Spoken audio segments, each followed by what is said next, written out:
किसानों का मसीहा कौन होगा, इसको लेकर पूरे देश में, हरियाणा से लेकर पूरे देश की बात करें तो एक राजनीति गर्मा गई है। एक तरफ मोदी सरकार कहती है कि जो वो बिल लेकर आई है किसानों से संबंधित, उनकी वजह से किसानों की आय दुगना करने का जो उसका टारगेट है वो पूरा होगा। कांग्रेस का कहना है कि जो ये बिल है वो किसानों को बर्बादी की कगार पर ले जाएंगे। सामना सवालों का मैं आज हम इसी मुद्दे पर बातचीत करेंगे और हमारे साथ हैं खास मेहमान हरियाणा के पूर्व मुख्यमंत्री भूपेंद्र सिंह हुड्डा जी। हुड्डा जी, आपका इस खास कार्यक्रम में स्वागत है। धन्यवाद। पहला सवाल यही है, किसानों की मुद्दा, क्योंकि राजनीति किसानों से संबंधित है और पूरा देश उबल रहा है, खासकर हरियाणा और पंजाब में किसान सड़कों पर है, लेकिन इसके बावजूद भी मोदी सरकार ने बिल पास करा दिए। अब आप क्या करेंगे? जो तो बहुमत था पार्लियामेंट में, लेकिन जब ये 3 ऑर्डिनेंसेस लेके आए उस समय मेरा राइट अप भी आया था इंग्लिश के ट्रिब्यून में। मैंने ये कहा था, क्योंकि जो जैसे आपने कहा कि इन्होंने कहा भाई किसान की आमदनी दुगनी करनी है, ये किसान के हित के हैं, और ये जो एपीएमसी में जो है उसको रेशनलाइज करने की बात कांग्रेस ने अपने मैनिफेस्टो में कही थी। कॉन्ट्रैक्ट फार्मिंग मेरे जब गवर्नमेंट थी 2007 में हरियाणा की, उस टाइम आई थी, तो वही हम लागू कर रहे हैं। ठीक, अगर ये है तो मैंने एक बात कही थी, क्योंकि क्या अंतर है, पहले जो एमएसपी मिलती थी जी। वो एपीएमसी में जो मंडियां थी उनमें आती थी और एमएसपी देते थे। अब इन्होंने ईयर मार्क कर दिया, एपीएमसी के एरिया से बाहर कोई भी किसी भाव खरीद सकता है, बेच सकता है। ये खुली छूट करिए, जिसका मतलब है कॉन्ट्रैक्ट फार्मिंग कर सकते हैं। ये और जो इनका अध्यादेश था, अब ये बिल बन गया, कानून बन गया, और ये स्टेट सब्जेक्ट है वैसे एग्रीकल्चर, तो इन्होंने बनाया। तो मैंने एक बात कही थी उस समय कि भाई अगर आमदनी दुगनी करनी है तो उसका तो एक ही रास्ता है। जो मैं वर्किंग ग्रुप का, जिसका मैं चेयरमैन था, मेरे पास सारी रिपोर्ट है, जी।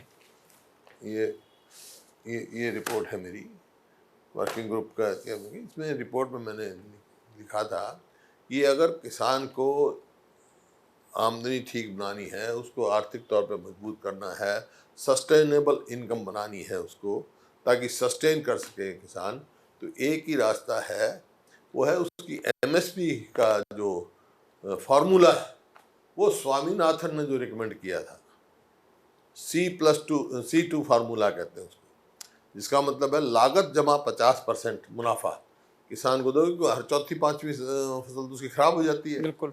तो वो सस्टेन कर पाएगा और खेती जो है लाभदायक हो सकती है। दूसरी बात ये जो मैंने बताया कॉन्ट्रैक्ट फार्मिंग की, जो 2007 में सबसे पहले हरियाणा में हमने किया था, उसका मतलब यही था कि जो बाहर कोई भी कॉन्ट्रैक्ट का स्पॉन्सर कोई कॉन्ट्रैक्ट करता है और प्रोड्यूसर जो फार्मर जिसको कहते हैं जी, उसमें आपस में समझौता हो, तो उसमें मैंने रूल्स बनाए थे कि ये अच्छा है, क्यों किसान को भी मौका मिलना चाहिए, मंडियाँ खुलनी चाहिए, आवागमन होना चाहिए, प्राइवेट इन्वेस्टमेंट भी आनी चाहिए ताकि खेती में इन्वेस्टमेंट आ सके। तो लेकिन अगर कोई खरीद होगी बाहर से, सीधी खरीद होगी, तो उसमें मैंने रूल्स बनाए थे कि वो दोनों पार्टियों के बैठ के होगा, वहाँ पे एनफोर्समेंट ऑफिसर होगा, मार्केट उसके सामने होगा, और जो कीमत तय होगी वो एमएसपी से कम नहीं कर सकते जी। एमएसपी से ऊपर जितनी मर्जी करो, उससे नीचे कॉन्ट्रैक्ट नहीं हो सकता है। इसी प्रकार से जिस क्रॉप्स की एमएसपी नहीं है या जिस जिनस की एमएसपी नहीं थी, वो जो प्रिवेलिंग रेट होगा उस टाइम, उससे कम नहीं हो सकता, ताकि किसान का इंटरेस्ट प्रोटेक्ट हो। तो इसलिए मैंने ये कहा है, आज भी यही कह रहा हूँ, 3 बिल लाए हैं ये, अब चौथा बिल और लेके आएंगे किसान के प्रोटेक्शन के लिए, कि भाई जो भी होगी खरीद बाहर, जो जैसे बाहर किया, मंडी के इलाके से बाहर किया, वो खरीद जो है किसी भी सूरत में एमएसपी से कम नहीं होगी, और जो भी एमएसपी से कम खरीदेगा उसको सजा का प्रावधान किया जाए, ये है। यानी कि आप चाहते हैं चौथा बिल और सरकार लेकर आई प्रोटेक्शन के लिए? हाँ, तो नहीं तो ये बिल जो है किसान के हित में नहीं रहेंगे, किसान का होगा, क्योंकि डिस्ट्रेस सेल करनी पड़ती है। आज क्या होता है, आज क्या है, आज आप हमारे हरियाणा की मंडियां देखो, सारी मंडियों में धान आया हुआ पड़ा है, खरीद हो रही है उसकी, लेकिन एमएसपी अभी नहीं मिल रही। क्यों? खरीद शुरू करेंगे ये अब से 1 अक्टूबर से, जबकि फसल आ चुकी है 1 सितंबर को। तो 1 महीने तक किसान की इतनी क्षमता नहीं है कि उसको रख सके, वो डिस्ट्रेस सेल में जाता है। तो औने पौने दामों में औने पौने आज हो रहा ना, मैं दिखाता हूँ आपको, ये देखो मंडियों में कौड़ियों के भाव खरीदा जा रहा है किसान का पीला सोना। क्या भाव मिल रहा है भाई? मोटी धान को 1100, मतलब जहाँ जिसको 1800 भाव मिलना चाहिए वो 1100-1200 बिक रहा है, डिस्ट्रेस सेल हो रही है। तो इसी प्रकार से कॉन्ट्रैक्ट फार्मिंग में भी अगर आप ये कंडीशन नहीं रखोगे तो वहाँ भी डिस्ट्रेस सेल होगी, तो किसान का नुकसान होगा। तो इस वास्ते ये जो बिल हैं ये किसान के हित में नहीं है। हाँ, चौथा बिल लेके आए तो किसानों को प्रोटेक्ट करें तो हमारे को मंजूर है। लेकिन हुड्डा साहब, चाहे खुद प्रधानमंत्री मोदी सामने आए हैं, उनकी तरफ से कृषि मंत्री हैं, उन्होंने भी कहा है कि एमएसपी किसी भी हालत में खत्म नहीं होगी। एमएसपी से अगर ज़्यादा मिलता है तब किसान बाहर जाकर उन्हें कम में नहीं बेचना है, ज़्यादा मिलेगा तभी वो बेचेंगे। और एमएसपी का साफ तौर पर वो समर्थन कर रहे हैं कि एमएसपी रहेगी, और कुछ फसलों की उन्होंने इस बार घोषणा भी की है। नहीं, वो नहीं बात है। ये एमएसपी कहाँ रहेगी? एपीएमसी के एरिया, मंडी के एरिया जो है जी, उसमें एमएसपी लागू रहेगी, लेकिन उससे बाहर जो है कोई खरीद होती है, उस पर कंडीशन लागू नहीं है एमएसपी की। हम चाहते हैं उस पर भी एमएसपी लागू हो, जिस तरह ये रूल 6 बनाया था, इसमें जी 9 अगस्त 2007 में पास हुआ था, और ये रूल 6 बनाया था जिसमें लिखा था एमएसपी से कम कोई खरीद नहीं होगी जी, और जिसकी एमएसपी नहीं है उसमें प्रिवेलिंग रेट से नहीं होगी, और 15% बैंक सिक्योरिटी देगा ये कॉन्ट्रैक्टर, जो कॉन्ट्रैक्ट करता है, स्पॉन्सर कॉन्ट्रैक्ट का। और जब सारा कंप्लीट हो जाएगा, किसान की पूरी पेमेंट हो जाएगी, तो उसके 30 दिन के अंदर बाद सिक्योरिटी रिलीज हो जाएगी। तो ऐसा मतलब किसान को प्रोटेक्शन में रखा। लेकिन कई सारे डॉक्यूमेंट्स और भी आए, खासकर घोषणा पत्र आप लोगों का आया 2014 के चुनाव का, 2019 के चुनाव का लोकसभा में, उसमें एमएसपी का जिक्र नहीं था। आप भी उसी सेम बिल इसी तरह का लाने वाली थी आपकी सरकार? नहीं, एमएसपी का कांग्रेस ने यही कहा। नहीं, गलत है ये, ऐसा दिखाओ मेरे को, कोई नहीं आया। हमने ये कहा था एपीएमसी के बारे में जी, एमएसपी नहीं, कि कृषि मंडी को खोलेंगे, इसका रैशनलाइज करेंगे। रैशनलाइज क्यों करेंगे? जैसे मैं बता रहा हूँ, डिस्ट्रेस सेल है, किसान डिस्ट्रेस सेल ना कर सके, वहाँ तक हम पहुँच सके, कॉन्ट्रैक्ट फार्मिंग शुरू कर दी, जैसे एमएसपी जो भाव उसमें वहीं मिल जाए, ताकि उसका जो है लॉजिस्टिक खर्चा किसान पे कम पड़े। हरियाणा में किया भी हमने, बड़े बड़े गाँव में परचेज सेंटर भी खोले हैं, टेम्परेरी मंडियाँ भी बनाई हैं। ये मतलब रैशनलाइजेशन का था कि बहुत सारे देश की बात ही, देश में बहुत जगह ऐसी बात है जहाँ मंडी में के लिए बहुत दूर जाना पड़ता है। और जैसे हरियाणा और पंजाब का जहाँ सवाल है, वो आड़ती और किसान का बड़ा गहरा संबंध है आपस में। जैसे पहले तो ये ट्रांसपोर्ट का इंतजाम नहीं था, किसान अपनी बैलगाड़ी में लेके आता था मंडी में जी, वहीं अपना अनाज ले जाता, वहीं आड़ती के पास रुकता था, वहीं खाना खाता था, वहीं सोता था और अनाज बेच के चला जाता था। तो आज उसकी जो मंडी में ला के छलनी करना है, उसका छलनी लगानी है, उसका तरपाल लगाना है, सब आपस में इनका वो है। और एक किस्म से सामाजिक तौर पे भी टाइम बे टाइम खाना आड़ती से संबंध है, तो उसमें कोई दिक्कत नहीं है। लेकिन जब कॉन्ट्रैक्ट फार्मिंग हो, मंडी से बाहर जो हो, एमएसपी ठीक है इनका कि मंडी के इलाके में है, वो तो एमएसपी रहेगी। पहले बढ़ती रही, जब मैं 2005 में बना, जब 600 रुपये था गेहूँ का, और अब कितने में पहुँचा है, कितने गुना बढ़ा है। यूपीए की सरकार के समय में हर साल 10-15% इजाफा हुआ है, अब के तो कभी 4%, कभी 3% इजाफा हुआ, जबकि लागत बढ़ गई। इसी वास्ते स्वामीनाथन कमीशन की मैंने जिक्र किया, उसी वास्ते मैंने अपनी वर्किंग जो ग्रुप का उसका जिक्र किया कि भाई किसान की आमदनी जब हो सकती है जब लागत के हिसाब से उसको 50% मुनाफा दिया जाए। फिर कभी अब तेल बढ़ जाता है, कभी खाद बढ़ जाता है, और एमएसपी उसके हिसाब से नहीं बढ़ती है, तो वो ठीक नहीं है। वो किसान के कभी खेती लाभदायक नहीं हो सकती है। लाभदायक बनाना है, उसको सस्टेनेबल बनाना है, ये बनाना है, क्योंकि आज सबसे ज़्यादा रोजगार जो उपलब्ध है वो कृषि क्षेत्र में जी, बिल्कुल, क्योंकि सारा देश जो है ज़्यादातर देहात में रहता है। लेकिन मुख्यमंत्री मनोहर लाल हैं, उनका ये कहना है कि जो विरोध हो रहा है केवल राजनीतिक तौर पर हो रहा है और कांग्रेस इसके पीछे है, किसानों को इससे काफी फायदा होगा। तो मैं बता रहा हूँ क्या फायदा होगा अगर ये चौथा बिल ले आए तो। भाई उसको प्रोटेक्ट तो करो, कौन जिम्मेवार होगा उसको? मंडी से बाहर एमएसपी है, एमएसपी को नहीं खत्म कर रही है जो इन्होंने क्लैरिफाई किया है। लेकिन आज से 10 साल के बाद क्या होगा ये चलता रहा तो आज प्रधानमंत्री ने भी कहा है एमएसपी है उसका उसका लेकिन उनका ये कहना है कि किसान खुश हैं, कांग्रेस खुश नहीं है। किसान खुश है जी, तो ठीक है, किसान बता देंगे। अभी बड़ौदे में बाई इलेक्शन होगा, किसान खुश है दराज पता लग जाएगा जी। ये तो कहते हैं 2 और 2 4 पता लग जाएगा। लेकिन किसान जो कभी जो हो रहा है, हाँ किसानों का हम समर्थन कर रहे हैं। लेकिन पीपली में क्या था, पीपली में किस प्रकार से लाठीचार्ज हुआ और कितने विरोधाभासी वो हुए। अब देखिए ना आप कि एक इन्हीं का जो वो है सहयोगी है, वो कहता बड़ा अनर्थ हुआ और ये तो ऐसे हो गया जैसे तो देवीलाल पे ही लाठियां चली हो।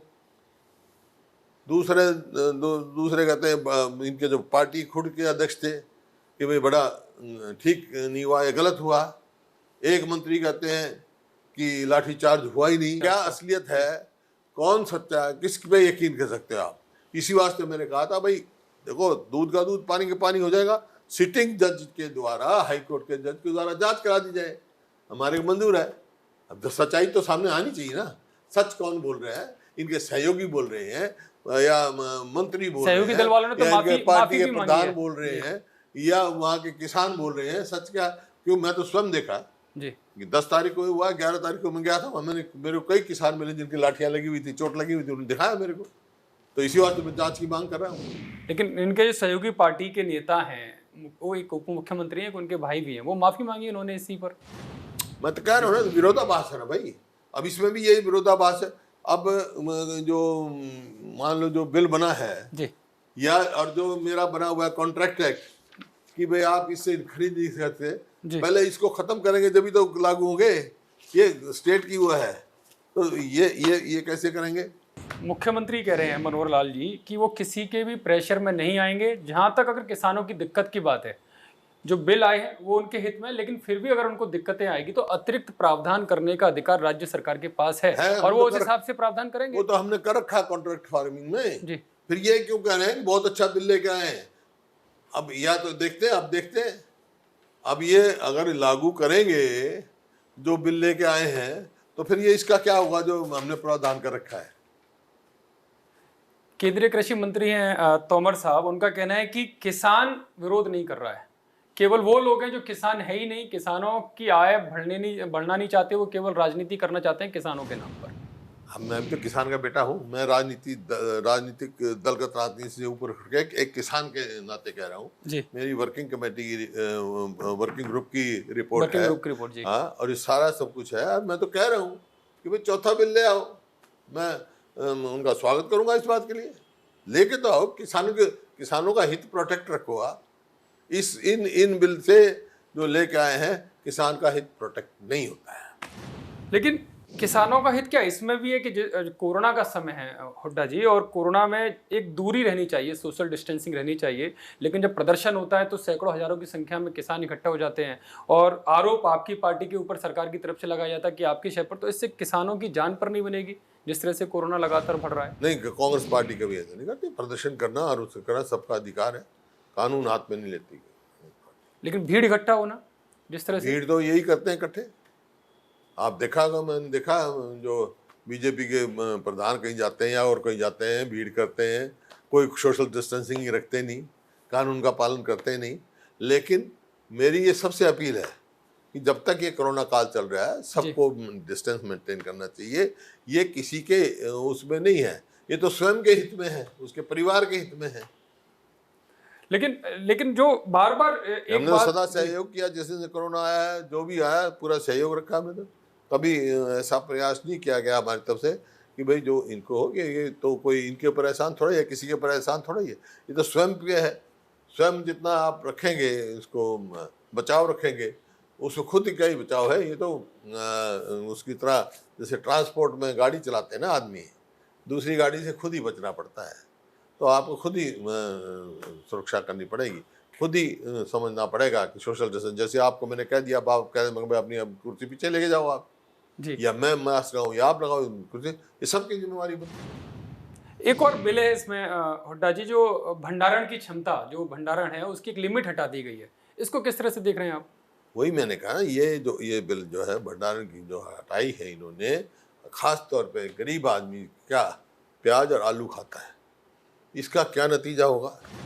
इसका नतीजा ये होगा, जब फसल आएगी, आलू की फसल आएगी या प्याज की फसल आएगी, क्यों मंडियां भर जाती हैं तो खरीद भाव कम गिर जाता है। मैं अभी 3 साल पहले पीपली मंडी, जो आलू की मंडी सबसे बड़ी मंडी है, मेरे पास रसीद है, 9 पैसे किलो किसान वहाँ आलू बेच के गया, तो क्या कमाएगा भाई और क्या खाएगा? तो इस वास्ते डिस्ट्रेस सेल करना पड़ता है। ये भंडारण से ये होगा कि खुल गया तो जो रईस हैं या जो पैसे वाले हैं वो उस टाइम खरीद करेंगे, सस्ता खरीद करेंगे और बाद में महंगा करेंगे। इसका मतलब गरीब आदमी जो आलू प्याज खाता है उसके लिए और महंगा बनता है। लेकिन सरकार का कहना है कि इसका उसमें विकल्प दे इसका रखा। पीडीएस पे भी फर्क पड़ेगा। जी। पीडीएस पे जब ये बाहर से वो करेंगे, खुली छूट कर दी, खरीदी नहीं होगी तो पीडीएस कहाँ से देंगे? लेकिन सरकार का ये भी कहना है कि फिर भी जो नियम है, अगर ऐसी इस तरह की स्थिति आती है, महंगाई की या कोई आपातकाल आता है, तो वो इस लिमिट को खत्म भी कर सकती है और बाजार में खुलवा सकती है उस माल को। खुलवा वो तो ठीक है, लेकिन अब जब होगा, जब खुलवाएंगे क्या होगा? लेकिन सब अभी देखना, अब फसल आएगी। अभी क्या हुआ था, अभी 1 रुपया किलो टमाटर बिका ना, और लोगों ने सड़कों में फेंका, और यहाँ अब क्या भाव है टमाटर का? अब क्या भाव? अब तो काफी ज्यादा 80-100 के आसपास पहुंच गए। भंडारण से यही हो ना। चलिए अब क्योंकि इसी वास्ते हमने जो इसका कहा था ना एपीएमसी का, कि इसकी रैशनलाइज करेंगे, इसी वास्ते अब गन्नौर में हमने international fruit and vegetable market बनाई, अब तक चालू नहीं कर पाए। इसी वास्ते बनाई थी ताकि प्राइवेट इन्वेस्टमेंट्स आए जिनकी शेल्फ लाइफ कम होती है, खास तौर पे फलों की और सब्जी को। वो उसका किसान जो है, सब्जी उत्पादक जो है, वो जब फसल लेके आए, जब पिट जाए और बाद में महंगी हो जाए, ऐसा नहीं होना चाहिए। स्टेबलाइज करना चाहिए भाव, किसान को भी उचित भाव मिले और जो उपभोक्ता उनको भी सस्ता मिले। कल आपके पार्टी के लीडर राष्ट्रपति जी से मिले हैं, तो क्या कोई हल निकलेगा राष्ट्रपति जी? मेरी पार्टी लीडर को मिले, सारी अपोजिशन वाले मिले जी। अब उन्होंने कहा, अपनी बात रखी है, राष्ट्रपति जी क्या फैसला करेंगे पता लगेगा। अब थोड़ा अलग हटके मैं सवाल कर लेता हूं, हालांकि इस मुद्दे का जो आपने जिक्र भी किया है कि जो बाई इलेक्शन है बड़ौदा का, वहां पर असर भी पड़ेगा किसान मुद्दे का, लेकिन क्या तैयारियां हैं? क्योंकि जो सीट है, जो बड़ौदा सीट है, वो ज़्यादातर अगर देखें उसके रिकॉर्ड तो आप लोगों के खाते में वो रही है, लेकिन इस बार बीजेपी दावा कर रही है कि वो सीट उनके पास चली जाएगी। दावा तो कोई भी कर सकता है, दावा तो ऐसे व्यक्ति भी कर रहे हैं जिनकी सीट ही कोई नहीं है जी, जिनका कोई अस्तित्व भी नहीं है, वो भी कर रहे हैं हमारी सीट आएगी। दावा करने में क्या जाता है किसी का, लेकिन वहाँ से कांग्रेस पार्टी की जीतेगी। लेकिन पिछला वहाँ से लोगों से मेरे को पता लगता है, आते हैं जान लगते हैं, जो लोगों की भावना है, क्योंकि इस मौजूदा हरियाणा सरकार से सारे वर्ग नाखुश हैं, चाहे वो किसान है, चाहे मजदूर है, चाहे व्यापारी है, चाहे कर्मचारी है। आप देख ही रहे, कर्मचारी सड़कों पर रहते हैं, व्यापारी हो तो कहते हैं हमारी वो मुनाफा तो क्या दूर, हम तो अपनी पूंजी खा रहे हैं, कब तक खाएंगे? अब देखा आपने आड़तियों के साथ क्या किया, किस टाइम किया, जब हमने आवाज़ उठाई कि भाई उनकी वो जो है लस्टर जो है उसका गेहूं के लस्टर के भी मतलब वो काट रहे हैं उससे, कि भाई इसके दाने में जो है वो आ गया, चमक कम हो गई, तो उनका आड़ती भरे उसको। ये कोई बात है? ये तो कुदरत की मार थी, ये तो बारिश होगी या हो गया, कुदरत की मार को भी कोई भरे।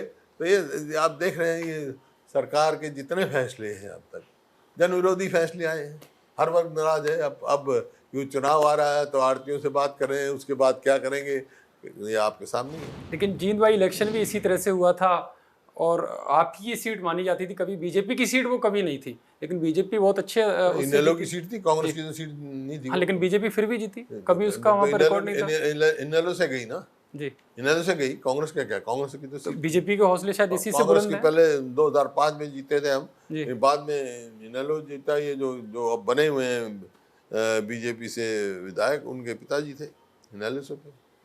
लेकिन सवाल इस बात का नहीं है।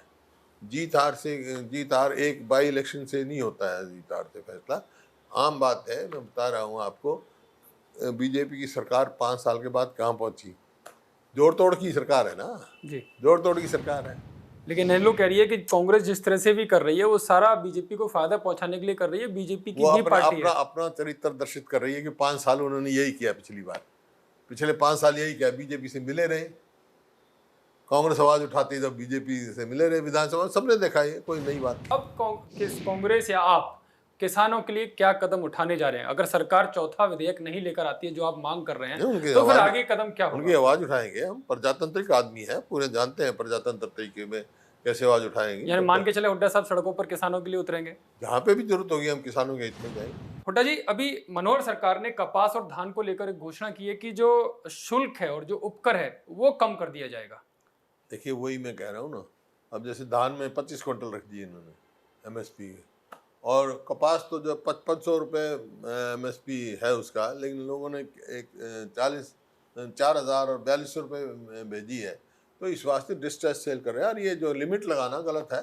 जब फ्री है तो अगर मान लो आप 25 क्विंटल की लगाते हो, पैदावार 35 क्विंटल से भी हो जाती है, किसी की 40 क्विंटल भी हो जाती है, तो वो बाकी कहाँ लेके जाएगा? वही तो डिस्ट्रेस सेल है, उसी को तो बचाना है किसान की, उसी तो प्रोटेक्शन में मांग रहा हूँ। उसी का नुकसान होता है किसानों ना, और वही होता है, उसी की तो मैं मांग रहा हूँ। भाई कानून है सब आपके, जो ये चौथे बिल में ये डाल दिया जाए, जो MSP से कम खरीदे उसको सजा का प्रावधान होना चाहिए उसमें, क्रिमिनल लायबिलिटी। अच्छा, क्रिमिनल लायबिलिटी हो जाए, क्रिमिनल ऑफेंस लग जाए ताकि कोई की उसका, इससे किसान के इंटरेस्ट प्रोटेक्ट हो। लेकिन इस बार तो सरकार, अगर मैं विधानसभा की बात करूं, सेशन की बात करूं, मुख्यमंत्री भी उसमें कोरोना पॉजिटिव रहे, तो क्या आप किस तरह से विधानसभा सेशन की बात करेंगे? क्योंकि विधानसभा सेशन तो बहुत छोटा हुआ है इस बार। छोटा हुआ है, और उस टाइम ये इन्होंने दिलवाया था, जैसे बहुत सारे हमने एडजॉर्नमेंट बिल दे रखे थे, रेजोल्यूशन दे रखा था असेंबली में, और बहुत सारी चीज़ें दे रखी थी, कॉलिंग अटेंशन थे। लेकिन जब वहाँ से उनकी रिक्वेस्ट आई, क्योंकि मुख्यमंत्री जी को भी कोरोना था उस समय, और आपके स्पीकर साहब को भी था, हाँ। बहुत सारे मंत्रियों को भी और विधायकों का भी था, तो उन्होंने कहा था अभी सिर्फ सप्लीमेंट्री हमारी डिमांड तो कहीं इन मुद्दों से बचने के लिए तो नहीं किया ये सब? जो भी है, मतलब, लेकिन उन्होंने कहा, लेकिन हमने कंडीशन रखी थी कि भाई, उन्होंने ये वायदा किया था कि मुख्यमंत्री जी आ जाएंगे, जल्दी सेशन बुलाएंगे, और जो आपके जो ये एडजॉर्नमेंट मोशन है, कॉलिंग अटेंशन है जो है, वो हम यूं का यूं रखेंगे। नहीं तो विधानसभा का सेशन खत्म होने के बाद खत्म हो जाते हैं नए, तो आपको दोबारा डालने की जरूरत नहीं पड़ेगी, ये यूं का यूं रखेंगे। तो उसके बाद हम गवर्नर साहब को भी कह के आए, भाई जब ये अध्यादेश थे, अब बिल हो गए, उनकी डिस्कशन के लिए स्पेशल सेशन बुलाया जाए। अब तुरंत इनको सेशन बुलाना चाहिए, बड़ा गंभीर मामला है। कोरोना की आड़ में, मतलब, ना तो कोई जांच कराते हैं, धान घोटाला गई कहाँ गया भैया, शराब का घोटाला इतना घोटाले की बात आपने कहाँ है, उठाई? उसकी रिपोर्ट कहाँ है? वो मंत्री कहते हैं, उन्होंने तो क्या कमीशन बना दिया है जांच के लिए? गृह मंत्री का बयान आया, भाई विजिलेंस का मैंने ऑर्डर किया था, कुछ हुआ नहीं। तो ये जो विरोधाभास जो चल रहा है, ऐसा प्रतीत होता है जैसे हरियाणा में सरकार नाम की चीज़ ही कोई नहीं है, कानून व्यवस्था चरमरा गई, और कोरोना की वजह से हम अपना पूरा, मतलब, नहीं तो अगर कोरोना नहीं होता था अभी देखते हम। इसी वास्ते मैं पीपली मैंने कहा था कि कोरोना काल खत्म हो जाएगा, कोरोना से आराम होगा, तो यहीं से हम पब्लिक मीटिंग करेंगे, 10 लाख आदमी इकट्ठे करेंगे और इनके खिलाफ जांच छेड़ेंगे, चलिए, इनके खिलाफ संघर्ष छेड़ेंगे। ठीक है, बहुत बहुत धन्यवाद हुड्डा साहब। संघर्ष करने की बात कर रहे हैं और साफ तौर पर आरोप है कि हरियाणा में सरकार नाम की कोई चीज ही नहीं है, और जो बिल भी आ रहे हैं वो जन विरोधी बिल सरकार लेकर आई, और इनको लेकर हुड्डा साहब जन आंदोलन पूरे हरियाणा में छेड़ेंगे। फिलहाल इस खास कार्यक्रम में